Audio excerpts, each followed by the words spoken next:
श्री स्वामी समर्थ. जय जय स्वामी समर्थ. स्वामी माझे स्वामींचे घर या यूट्यूब चॅनलमध्ये तुमच्या सगळ्यांचं सहर्ष स्वागत.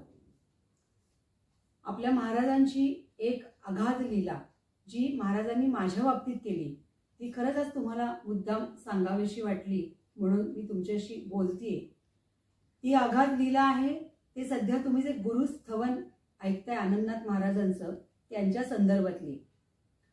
महाराजांचा अनेक वेळा म्हणजे त्यांच्या कृपेने गुरुलीलामृताच्या अनेकदा पारायण करण्यात आली, केल्या गेली. महाराजांनी ती माझ्याकडनं करवून घेतली आणि जेव्हा पारायण केलं गेलं किंवा महाराजांची वेगवेगळी पोथी वाचल्या गेली तेव्हा महाराजांच्या अनेक भक्तांची त्याच्यामध्ये नावं आहेत. म्हणजे सोळप्पा महाराज आहेत, बाळप्पा महाराज आहेत, सुंदराबाई आहेत आणि स्वामी सुद्धा आहेत. असे अनेक महाराजांचे त्यावेळेचे अतिशय निस्सीम असे भक्त त्या सगळ्यांची नावं त्यात ऐकल्या गेली, वाचल्या गेली आणि त्याच्यावरती एक नाव खूप मनाला अगदी मनात रुतून बसलं आणि ते होतं आनंदनाथ महाराजांचं.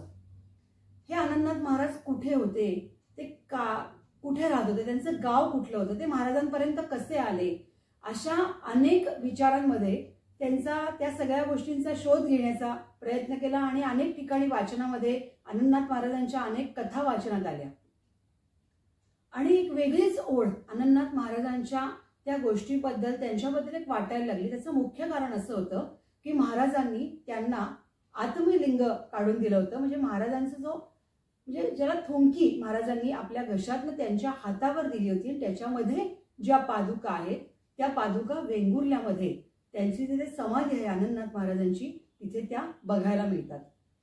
हे सगळं वाचल्यानंतर आणखीनच मनातली ओढ वाढत गेली आणि गुरुस्तवन हे गेले कित्येक वर्ष मी वाचती आहे, म्हणती आहे आणि ते म्हणताना लक्षात आलं की त्या गुरुस्तवनात दिलेला प्रत्येक शब्द हा महाराजांनी आनंदनाथ महाराजांना दिलेलं जवळजवळ वचन होतं की जे कोणी हे गुरुस्तवन म्हणेल त्याच्या इच्छापूर्ती होईल. आणि ती इतकी अगाध लीला महाराजांची होती की त्यांनी मला सांगितलं चला आता आपल्याला पादुका घेऊन आपल्याला वेंगुर्ल्याला जायचंय, आनंदनाथ महाराजांच्या त्या समाधीच्या तिथे जायचंय. आणि तो प्रवास सगळा सुरू झाला. वेंगुर्ल्याला जायचं निश्चित झालं.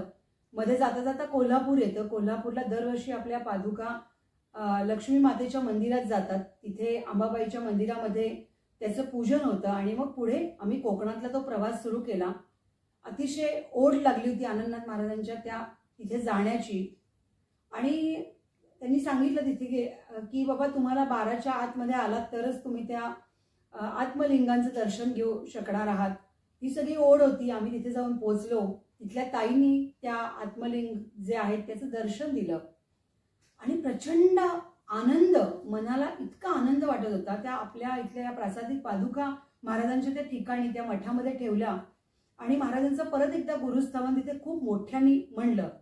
पण महाराजांनी माझी खूप मोठी परीक्षा या काळामध्ये घेतली होती की मला जे महाराजांचा आदेश होता मुळात की तुला वेंगुर्ल्याला का जायचंय तर आनंदनाथ महाराजांची जी समाधी आहे त्याच्यावरती तुला डोकं ठेवायचं आहे. आणि मी तिथे जेव्हा पोहोचले तेव्हा असं लक्षात आलं की तिथे आनंदनाथ महाराजांच्या समाधीचं जीर्णोद्धाराचं काम चालू होतं. त्यामुळे त्यांच्या समाधीच्या इथे सगळ्या विटा वाळू हे सगळं लावलेलं होतं आणि समाधीपर्यंत जाणं हे अशक्य होतं. मन खूप हळवं झालं होतं. अक्षरशः डोळ्यातनं पाणी येत होतं की महाराजांनी तर सांगितलंय की त्याच्या तिथे डोकं ठेवायचंय. आनंदनाथ महाराजांचं कुठेतरी एक त्यांच्याबद्दलची एक वेगळी ओढ म्हणजे ज्यांना म्हणतात की त्यांच्याबद्दल एक वेगळी श्रद्धा मनात निर्माण झाली होती आणि आता हे कसं करणार आपण.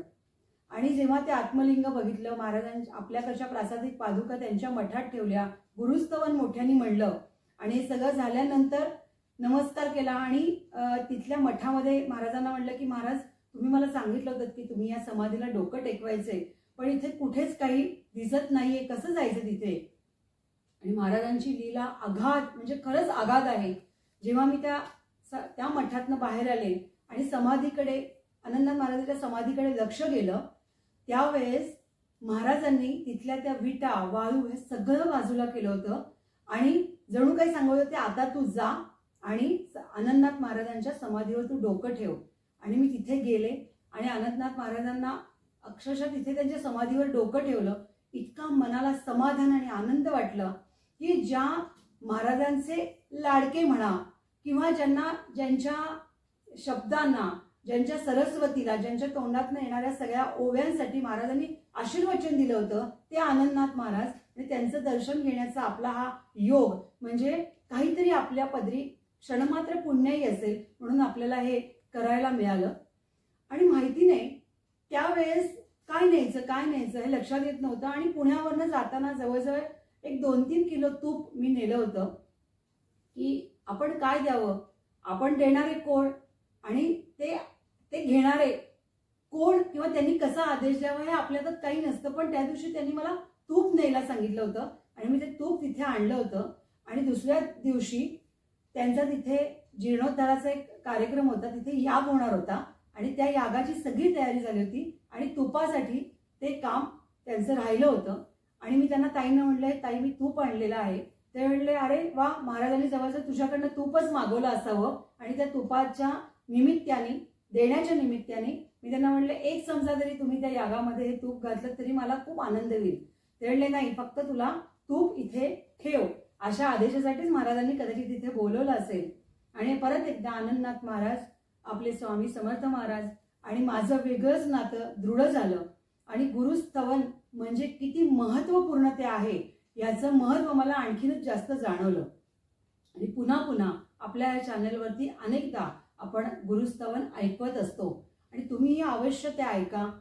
आणि त्यांच्या जी पुस्तक जर ते काही आनंदनाथ महाराजांचं तुम्हाला मिळू शकलं तर ते मिळवा. अन्यथा तुम्ही जर इथे कधी तुमचा येण्याचा योग आला आणि इथे ते असेल उपलब्ध तर मी तुम्हाला ते नक्की देईन. असं हे दृढ नातं महाराजांनी त्यांच्या एका महान भक्ताशी माझं कसं जुळवून आणलं हे सांगण्याचा हा अट्टहास. असंच आपलं नातं महाराजांशी कायम राहो. तुम्ही सगळे या महाराजांशी संलग्न व्हा आणि महाराजांची अनंत लीला ही तुमच्या बाबतीतही घडतीये मला निश्चितच माहिती आहे.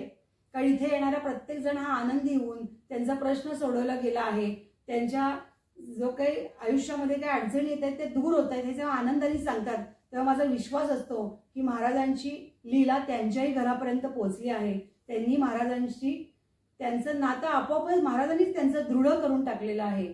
असे आपले स्वामी समर्थ महाराज आणि त्यांचं आपल्यावरचं असलेलं अगाध प्रेम असंच राहो आणि महाराजांनी सगळ्यांना असंच आशीर्वचन देवो हीच त्यांच्या चरणी प्रार्थना. श्री स्वामी समर्थ.